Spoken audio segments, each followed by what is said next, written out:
하늘 가족 여러분, 한 주간 평안하셨습니까? 이번 주일 설교 자료를 받아보고 진정성 있는 사랑이라는 제목에 딱 눈길이 가더라고요. 특히 그 구원의 확신이라는 어떻게 보면 좀 익숙한 주제잖아요. 그런데 이걸 형제, 자매를 사랑하는 것이라는 기준으로 점검해 본다는 관점이 아주 흥미롭게 다가왔습니다. 네, 맞습니다. 많은 분들이 구원의 확신을 굉장히 개인적인 믿음이나 감정의 문제로만 생각하곤 하죠. 그렇죠. 내 안의 문제라고 생각하죠. 네. 하지만 이번 설교에서는 요한일서 3장 본문을 통해서요, 우리가 구원받았다는 것, 즉 죽음에서 생명으로 옮겨졌다는 것을 어떻게 알 수 있는지 그 구체적인 증거를 제시합니다.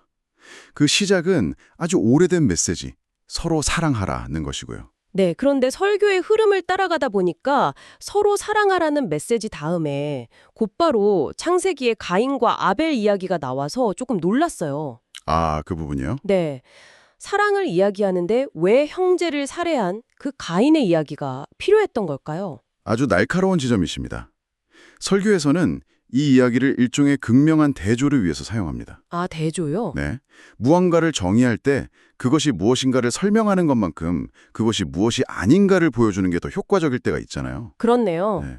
가인이 걸어간 길을 악함에 속해서 형제를 미워하고 결국 살인과 죽음에 이르는 과정으로 설명하죠. 이게 바로 하나님을 떠난 세상의 모습, 즉 죽음의 지배 아래 있는 삶의 본질을 보여주는 겁니다. 사랑의 부재가 어떤 결과를 낳는지 그걸 아주 명확히 보여주는 거죠. 가인의 길이 죽음의 길이라면 그럼 반대로 우리가 생명의 길, 구원의 길에 있다는 건 어떻게 알 수 있을까요? 설교에서 나는 구원받았어 라고 스스로 확신하는 것과는 다르다고 분명히 선을 긋던데요. 바로 그 지점이 이 설교의 핵심입니다. 요한일서 3장 14절을 인용하면서 이렇게 말하거든요. 우리가 형제자매를 사랑하기 때문에 우리는 이미 죽음에서 생명으로 옮겨갔다는 것을 압니다. 잠깐만요. 이건 순서가 우리가 보통 생각하는 거랑 완전 반대인데요? 그렇죠. 우리가 구원받았기 때문에 형제를 사랑한다가 아니라 형제를 사랑하는 내 모습을 보니까 내가 구원받았다는 걸 알 수 있다는 거잖아요. 정확히 보셨습니다. 바로 그겁니다. 그래서 구원의 객관적인 열매 혹은 그 증거가 바로 형제 사랑이라는 거예요. 와, 내가 하나님과 소통하는 살아있는 존재가 되었다는 그 표식이 다른 사람을 사랑하는 모습으로 나타난다는 거죠. 반대로 말하면 사랑하지 않는 사람은 여전히 죽음에 머물러 있는 사람이라고 아주 단호하게 이야기하고요. 그런데 형제자매를 위하여 목숨을 버리는 것이 마땅하다는 16절 말씀에 이르면 솔직히 그 무게감에 좀 압도되는 기분이 들어요. 네, 그렇죠. 굉장히 부담스럽게 들릴 수 있죠. 어떻게 그런 사랑이 가능할까요? 그래서 설교에서는 순서를 굉장히 강조합니다. 16절의 시작이 어떻게 되냐면요. 그리스도께서 우리를 위하여 자기 목숨을 버리셨습니다. 이거거든요. 우리가 먼저 그 사랑을 알고 경험하고 누리는 게 우선이라는 거죠.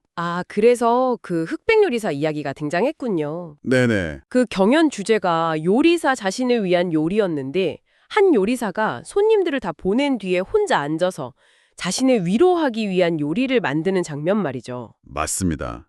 우리도 다른 사람을 섬기기 전에 먼저 하나님의 사랑으로 우리 자신을 채우는 시간이 필요하다. 이런 비유로 들렸습니다. 정확합니다. 먼저 자신의 잔이 채워져야 그 사랑이 흘러넘쳐서 다른 이들에게 갈 수 있는 거니까요. 채움 없이 의무감만으로 사랑하려고 하면 결국 지치게 되고 그건 진정한 사랑이 아니라고 설교는 지적하고요. 그렇군요. 그럼 먼저 하나님의 사랑을 누리고 그 힘으로 사랑을 실천해야 한다는 건데요. 설교의 제목처럼 진정성 있는 사랑이란 건 구체적으로 어떤 모습일까요? 설교의 결론은 17절과 18절로 이어집니다. 말과 혀로 사랑하지 말고 행동과 진실함으로 사랑합시다. 그리고 아주 구체적인 예를 들죠. 어떤 예시였죠? 재물이 있으면서 형제의 궁핍함을 보고도 마음의 문을 닫는다면 어떻게 그 사람 속에 하나님의 사랑이 머물겠나고 씁니다. 진정성은 어떤 추상적인 감정이 아니라 도움이 필요한 사람을 향한 구체적인 행동으로 드러난다는 것입니다. 오늘 이야기를 쭉 정리해보니 진정한 사랑은 먼저 그리스도의 그 희생적인 사랑을 깊이 누리는 것에서 시작되고 그 사랑은 결국 우리 안에 머무는 게 아니라 이웃을 향한 구체적인 행함과 진실함으로 흘러가야 한다는 거군요. 네, 맞습니다. 그리고 바로 이것이 우리가 구원받았다는 살아있는 증거가 되고요. 맞습니다. 이 설교는 우리를 개인주의 신앙에서 벗어나게 해요. 나의 구원에서 우리의 사랑으로 나아가는 공동체적 신앙으로 초대하고 있는 셈이죠. 하늘가족 여러분, 오늘 하루를 마무리하시면서 한번 생각해 보시면 어떨까요? 지금 내 곁에서 나의 구체적인 행함과 진실함을 필요로 하는 우리는 누구일지, 그리고 그를 위해 내가 할 수 있는 가장 작은 실천은 무엇일지 말입니다.